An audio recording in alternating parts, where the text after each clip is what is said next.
जय Jagannath welcome back to my channel. तो आपण मानकु मो चैनल स्वागत जनाऊँगी। वेलकम बैक तो कहबनी कहीं यहाँ गोटे नुआ चैनल। तो आपण मैंने समस्ते भावुए कि भाई हठात ब्लॉगिंग छाड़ी आस्ट्रोलोजी भितर आसले केमती। तो एक्चुअली कथाटा है कि मु आस्ट्रोलोजी विषय पढ़ी एंड आस्ट्रोलोजी जो आम ज्योतिष शास्त्र अच्छी से विषय में बहुत किसी जिन जानी। तो मुझे चैनल टी ओपन कली। आपने हूँ जानी आजिकल आस्ट्रोलोजी को लेकिन बहुत सारा माने मिथ अच्छी, बहुत सारा माने आपन को माने लोक मान को भुआ बुलाऊँ, लोक मैंने बहुत सारा हैरान होती। तो मुझे कहली कि जदि मो पर किसी ज्ञान अच्छी देन जदि मुझे न बांटिबी देन तार कौन भी भैल्यू ना। कारण हे तो मो पर यही जिनस मो पाखे जो जिन रहा जदि मुझे जिन सेयार न कली देन यही जिन मो भितर ही रही लोक पाक जीवन तो यार कौन भैल्यू ना। तो से चैनल टी ओपन कली। ये चैनल टीर ना हूँ ज्योतिष भाईना, जेहेतु गोटे ओडिया चैनल। तो मुझे ओडिया जी ओडार भाई भौणी मैंने अच्छा समस्त को हेल्प करने चेष्टा करी। एंड जो पर्सनल कंसल्टेशन आधे मुझे रखी मैंने पर्सनाली आप मो सहित कंटाक्ट करेंगे जदि आप लाइफ में कौन भी आस्ट्रोलोजिकली माने आपंकर किसी प्रोब्लेम होची, जदि आपंकर देह खराब अच्छी, जदि आपंकर मैरिज हो पारनी, जदि आपंकर जॉब हो पारनी, जदि आप लाइफ में कौन भी प्रोब्लेम अच्छी देन आस्ट्रोलोजिकली मुझे आपंकर हेल्प करी। तो तापाई चार्जेस रखी ओनली 99 रुपीज। देन आप मत 99 रुपीज पेमेंट करेंगे। तो मुझे भावुली कि हे तो आपने कहे कि भाई कहीं आप जिनस को मैंने फ्री कले। तो आपण मैंने चिंता करूँ मत आपाई बहुत टाइम देवा पड़ो एंड निजर गोटे पर्सनाली टाइम बाहर कर जिन करी। जदि मुझे जिनटा को फ्री कली देन मत भी तो किसी परिश्रम मुझे करूँ किसी तो माने मूल्य मिले दरकार।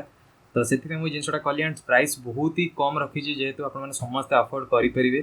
तो से प्राइस बहुत ही कम अच्छी। एंड आउ गोटे जिन होने जानते आजिकल आस्ट्रोलोजी पाक गले आपको मिनिमम 1000 रू 2000 5000 एमती प्राइस सब नौ। तो से हिसाब से मोर यहाँ किसी भी नुहे। तो आउ जिन मुझे कहना चाहूँगी कि यही चैनल में मुझे आस्ट्रोलोजिकली सबकि जिन कहि छोट छोट रिमेडी भी कहि। एंड एवरी संडे मु लाइव आसवि जो कि मु फ्री रे माने आपणकर name, date of birth, birth time, birth place जब लाइव रे देवे देन मुझे से ही समय ही सांगे सांगे आपको गोटे क्वेश्चन आप जहाँ मत पचारि पारे तार आंसर भी मुझे डायरेक्ट आपको देपारि।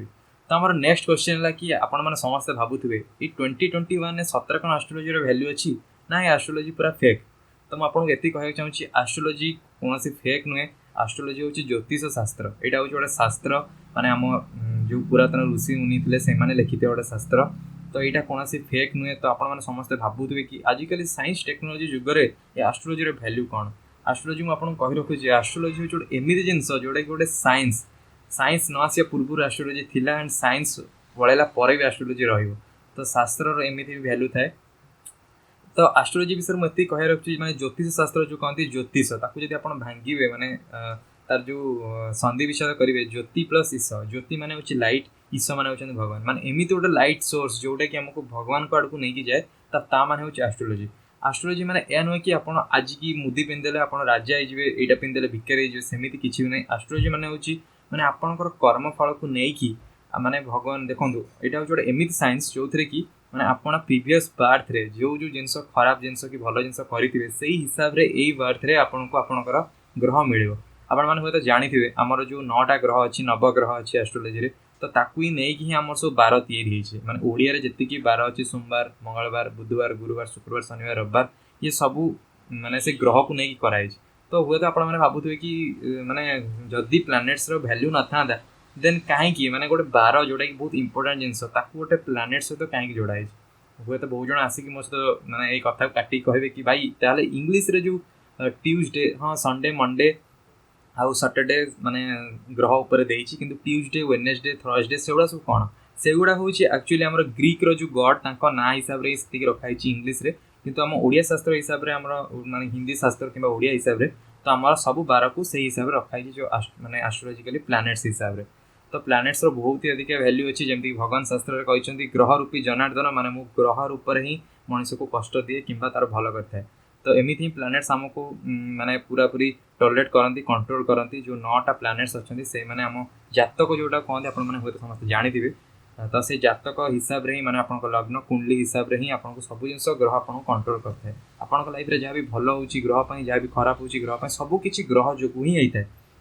तो ये जिन आपको बिलीव करा पड़ो। एंड मुझे ये कथा दूसरी जदि आप रेगुलाली वीडियो देखिए देन मुझे सियोर बिलीव करदेवी एंड प्रूव भी करदेवी कि ग्रह आपको केमिति इफेक्ट पकाए। तो तो भाई मैंने एतिक थिला जिनस जदि आपन लाइफ रे कोनोसी भी प्रॉब्लम आछि जदि आपन कोनोसी मुदी पिंचंदी तापर आपन लाइफ रे प्रॉब्लम होछि जदि आपन मैरिज हे पनी किछि भी प्रॉब्लम अछि देन आपन सॉल्यूशन पई चैनल को विजिट करंतु डिस्क्रिप्शन में लिंक अछि आपन मेसेज कर परबे ओनली 99 रुपीस 99 रुपीस रे आजिकली बर्गर खंडे भी मिलुनी तो आपन को 99 रुपीस रे पूरा सॉल्यूशन मिल जियो लाइफ रो तो आपण मैंने यह भावतुनि कि आपन को मु राजा करदेवी कि पैसा वाला करदेवी जदि सेमिति करिया था मु वीडियो बनै न थांदी यूट्यूब रे तो मु भी आज गोटे कोडी थांदी किंतु जेहेतु एस्ट्रोलॉजी रो वैल्यू होची ए कि आपन को लाइफ रे जहाँ सब प्रॉब्लम चली छी ताकू आपन 30-40% कमै पारिबे रिमेडी द्वारा तो एतिकला जिनस जदि आपन को वीडियो भल लागला लाइक शेयर सब्सक्राइब कर दे एंड वीडियो को बहुत अधिक शेयर करंतु काहे कि ना हमर ओडिया रे एस्ट्रोलॉजी रे आपन को बहुत सारा चैनल मिलिबो जो थे आपन को माने एमिति थिबो आपन छात पर जाई कि राति रे एटा पकई दियंतु राता राति कोटिपति खट माने जो तकिया तळे थोई दियंतु मयूर पुछ सका पैसा एडा सब फेक ए जिनसर मुंड पर दरकार नै